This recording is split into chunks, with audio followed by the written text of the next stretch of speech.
Brasil merece mais. A justiça eleitoral brada por respeito e alerta, não se renderá.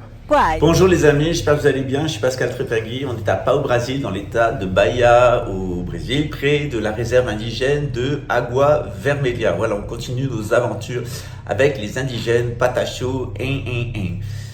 Aujourd'hui, je suis là pour vous parler de la grève générale au Brésil. Vous le savez, les réseaux QAnonistes, les réseaux d'hallucinés mentaux de la théorie de la conspiration, non pas qu'il n'y ait pas le déterminisme historique et un groupe de banquiers qui veulent faire une gouvernance mondiale, ça c'est parfaitement exact. Ils le font d'ailleurs avec la couronne en relation avec la couronne britannique, et c'est très certainement, et c'est même à 100%, ce que la Bible appelle la 7e Édom.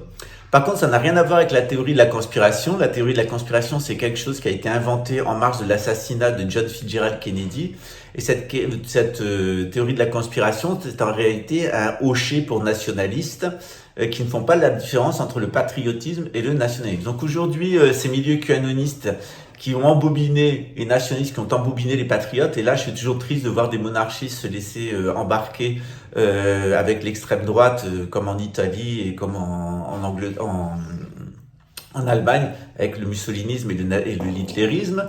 Mais c'est un fait. Vous avez pu voir d'ailleurs qu'au moment des élections, les villes où il y a le plus de monarchistes, jusqu'à 40% de la population, l'état de Rio de Janeiro et l'état de Santa Catarina se sont laissés embobiner par Jair Bolsonaro et sa secte, parce qu'il n'y a pas d'autre mot, et les réseaux mafieux qui sont derrière. C'est un programme, Bolsonaro, c'est un programme du MKUltra, c'est un programme de la CIA qui a été mis en place à la chute de la dictature militaire pour empêcher l'avènement du communisme.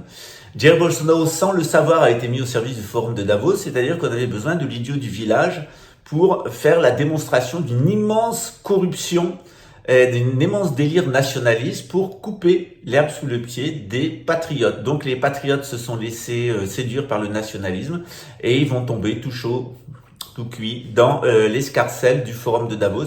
C'est ce qui est en train de se passer avec l'élection du président Lula, puisque maintenant c'est le programme de gouvernance mondiale qui va s'appliquer ici. Ici, le programme de gouvernance mondiale, il n'est pas hostile aux Brésiliens. Au contraire, il va reconstruire le Brésil sur le modèle de l'Union européenne.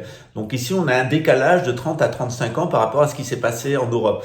Donc ici, c'est pas du tout inquiétant de voir le président Lula arriver au pouvoir. Au contraire, ça va être très bien pour les Brésiliens. Le grand danger, c'était que les fascistes, les nazis, partent dans une aventure politique du type Allemagne nazie, et c'est pour ça qu'ils avaient mis en place avec Cambridge Analytica la marionnette Jair Bolsonaro. Aujourd'hui, vous avez eu la démonstration qu'il est une marionnette des banquiers.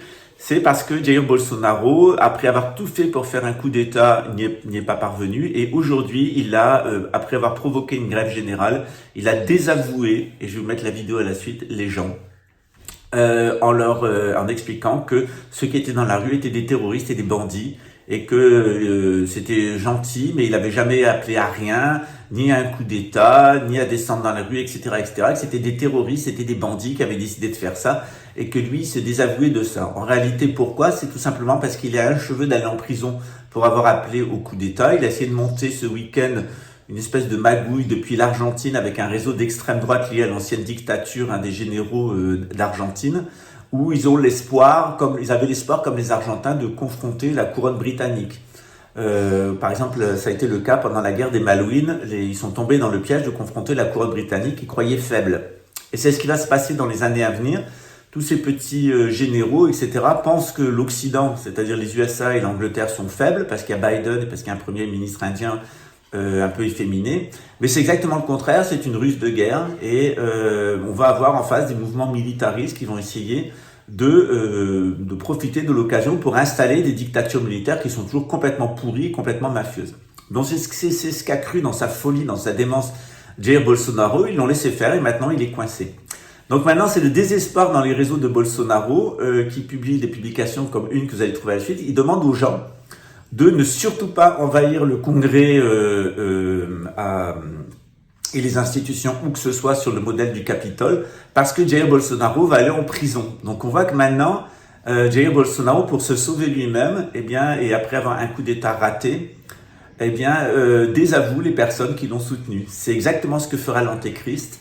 Il est exactement comme l'Antéchrist. D'ailleurs, sa mort et sa résurrection avec le coup de couteau fake, la fameuse facada, un fakeada, montre bien qu'il est exactement sur le modèle de l'Antéchrist. Et là, vous allez avoir la fin en direct de Jair Bolsonaro, que vous pouvez voir à la suite. Il a désavoué l'intégralité du mouvement qui le soutenait, par peur d'aller en prison. Il ira de toute manière. De toute façon, il a négocié ses fesses. Son fils Renan l'a trahi. Et il s'est prévu un exil doré avec un des Émirats Arabes Unis. Voilà. Donc c'est le dénouement aujourd'hui et vous allez voir dans les heures à venir et dans les mois à venir tomber plus de 2500 delegados vont cair prisão no Brasil. Donc il y a une liste de 2500 commissaires de police qui a été dressée par le GAECO et qui vont partir en prison dans les semaines à venir pour avoir fait partie du reste des golpistes, du réseau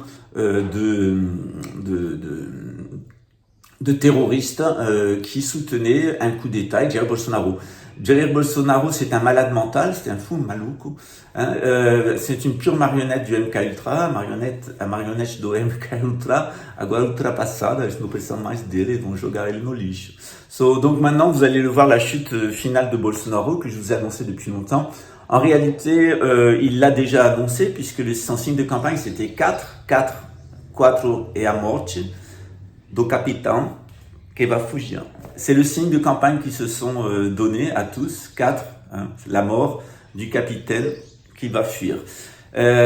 Bon, c'était un salut hitlérien déguisé, mais en réalité, ils ont fait faire ça à plusieurs millions de personnes ici au Brésil. À près de 55 millions de personnes ont fait ce signe, et ça porte, hein, d'un point de vue symbolique. Voilà, donc on assiste à la dernière pantalonnade du mussolinisme.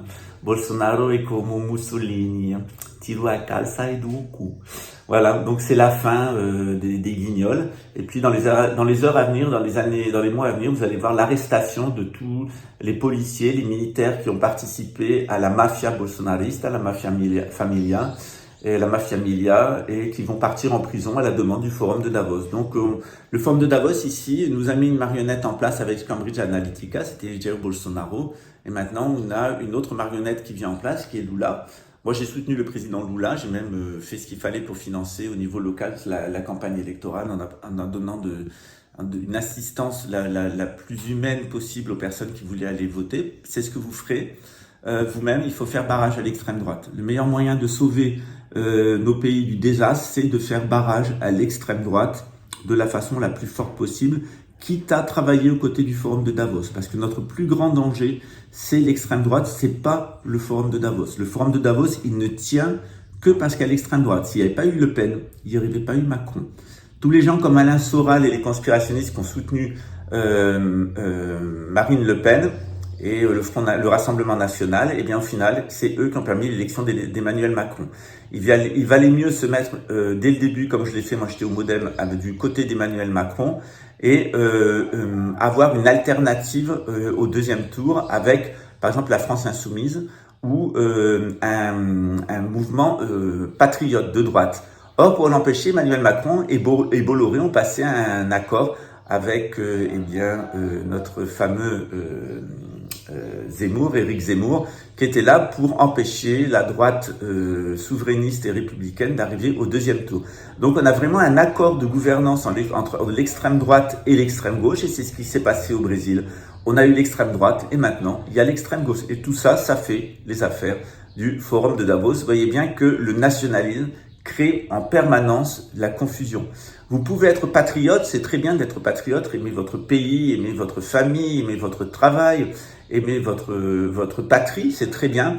Par contre, il faut savoir que l'extrême droite, c'est les réseaux pédophiles, c'est le trafic de drogue et c'est la destruction du pays. C'est exactement ce qu'a fait Adolf Hitler.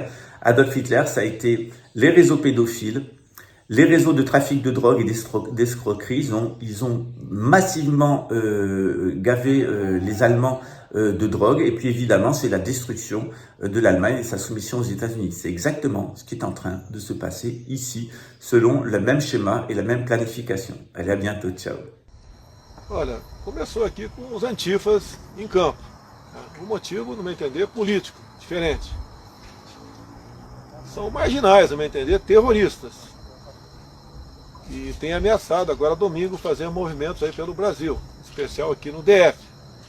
E eu já disse que eu não domino, não tenho influência, não tenho nenhum grupo e nunca convoquei ninguém para ir às ruas. Agradeço do coração essas pessoas que estão na rua apoiando o nosso governo.